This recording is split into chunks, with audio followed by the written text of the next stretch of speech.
जय जगन्नाथ। बहुत बड़ करेन्ट न्यूज सांग माने आपण माने जानिथिबे वर्तमान भारतर उपराष्ट्रपति पद खाली पड़ी। आगामी उपराष्ट्रपति किए हेबे सबु कल्पना जल्पनार वर्तमान अंत घटी। आज भिडियो रे आमे सीपी राधाकृष्णन जीवनी आउ आमर आगामी उपराष्ट्रपति विषय रे संपूर्ण डिटेल जानिबा। वीडियो को स्टार्ट करिबा, वीडियो को शेष जाए देखिबे।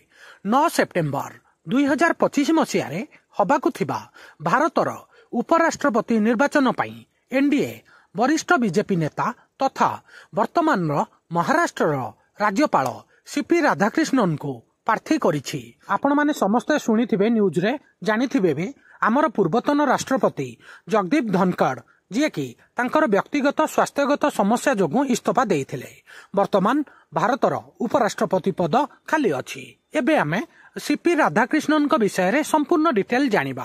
तांकर पूर्ण नाम होउची संपूर्ण नाम होउची चंद्रपुरम पोन्नुसामी राधाकृष्णन। तांकर जन्मस्थान होउची तिरुपुर तमिलनाडु। भी चिदम्बरम कॉलेज जोटा कि थोथुकुडी तमिलनाडु रे अवस्थित। सेठारु राधाकृष्णन बीबीए पास आउट।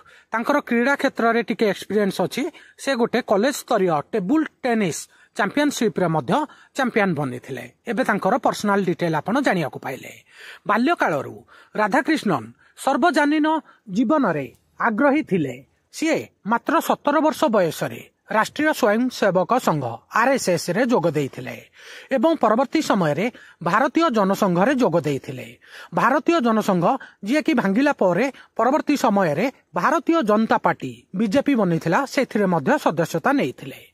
यही प्रारंभिक योगदान राजनीति रे तांकर दीर्घ एवं सक्रिय क्यारियर रो मूल दुआ पकाइथिले। एबे आपण तांकर बाल्य अवस्था विषय रे जानिया को पाइले।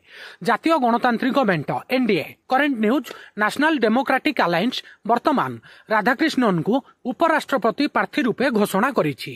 एही घोषणा परे एनडीए कहिछि जे राधाकृष्णन 4 दशंधि अधिक समय धरी चलीथिबा राजनैतिक यात्रा रे एक गुरुत्वपूर्ण मुहूर्त वर्तमान आसीछि। तमिलनाडुर जने युव आरएसएस कर्मी भाबरे तांको क्यारियर आरंभ हबा परठारु शीर्ष सांविधानिक पदवी रे रहिबा पर्यंत तांको कहानी दृढ़ता एवं समर्पण उभय को प्रतिफलित करे। एबे तांकर पॉलिटिकल क्यारियर विषय रे जानिबा। राधाकृष्णन राजनैतिक जीवन 1974 मसीह रे आरंभ करिथिले, जेतेबेले से जनसंघर राज्य कार्यकारिणी कमिटीर सदस्य होइथिले। एहा तांकर संगठित राजनीति रे आनुष्ठानिक प्रवेश को चिन्हित करिथाय।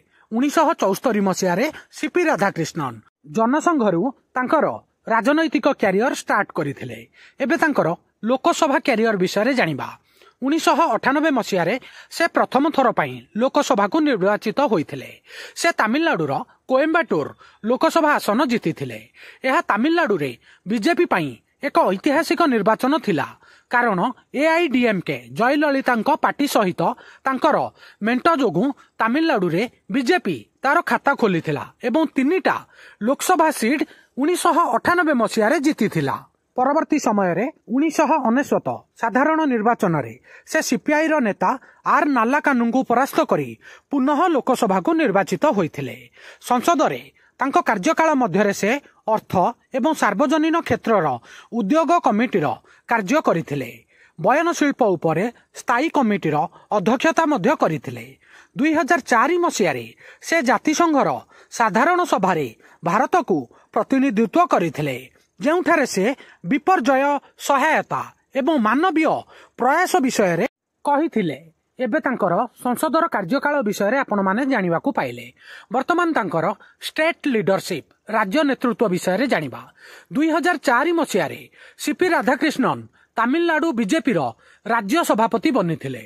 लोकंक सहित संजोग स्थापन पाई से राज्य सारा 93 दिन रे 19,000 किलोमीटर रथयात्रार नेतृत्व नैथिले, जेउथिरे सामाजिक समस्या गुड़िक उपस्थापित करा जायथिला, जेपरिकी अस्पृश्यता दूरीकरण, नदी संयोगीकरण प्रकल्प, आतंकवाद विरुद्ध रे अभियान तांकर प्रमुख पदक्षेप थिला। एबे आमे सीपी राधाकृष्णन गवर्नर राज्यपाल रूप में कार्यकाल विषय रे जानिबा। फेब्रुआरी 2023 मसीह रे झारखंडर राज्यपाल भावे से नियुक्त होइथिले।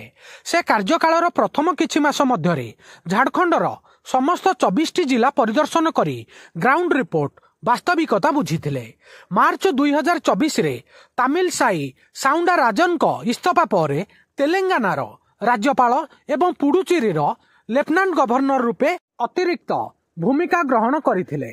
जुलाई 2024 रे तेलंगाना एवं पुडुचेरीर तांकर पूर्व दायित्व उत्तराधिकारी मानकु हस्तांतर करी महाराष्ट्रर राज्यपाल रूपे शपथ ग्रहण करथिले। जुलाई 2024 रे सीपी राधाकृष्णन महाराष्ट्रर गवर्नर रूपे शपथ नैथिले।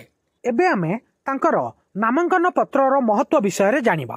राधाकृष्णनकर नामांकन पत्र को देखा जाए जे बीजेपी एवं आरएसएस प्रति तांकर विश्वस्तता एवं दीर्घ सेवार एक स्वीकृति। शीर्ष सांविधानिक पदवी रे दक्षिण भारत को अधिक प्रतिनिधित्व करने को एक पदक्षेप। उभय राजनैतिक एवं प्रशासनिक दायित्व को फलप्रद भाव में परिचालना करिवार क्षमतार एक प्रमाण अटे। ठीक अच्छे बुझी पारिथिबे। एबे आमे 2025 मसीहार उपराष्ट्रपति इलेक्शन विषय रे किछि इंपोर्टेंट डेट जानिबा। आपण जानिबा निहाती दरकार। आमर उपराष्ट्रपति निर्वाचन सेप्टेम्बर 9 2025 मसीहार हबो। आउ नोमिनेशन भरिबार शेष तारीख होउछि 21 अगस्त 2025।